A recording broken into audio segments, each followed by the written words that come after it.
ये दोस्तों हवा चेक करने वाला सेंसर लगा हुआ है ये इसमें टायर में, ये देखें।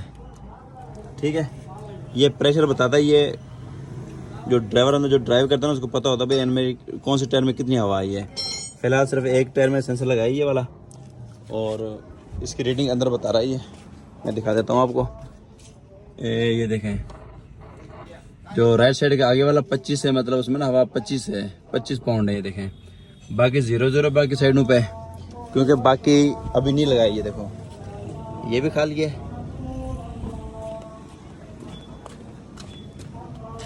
और इस पे भी नहीं लगा हुआ, इस पे भी नहीं लगा हुआ। तो बाकी 3 सेंसर और लगाने इसका, तो उसके बाद ये एक लगाओ इस तरफ। तो इस वजह से अभी एक ना एक साइड का ही बता रही है ये गाड़ी के अंदर। ये देखें 36 टेम्परेचर है, मतलब मौसम, और बाकी 4 हैं 0-0, 0, 25 पाउंड राइट साइड वाले टायर में। तो ये देखें, बंदा ये अपने सामने रखे इस तरह, और पता चलता रहता है भाई कौन से टायर में कितनी हवा आई है। ये जदी टेक्निक है ये।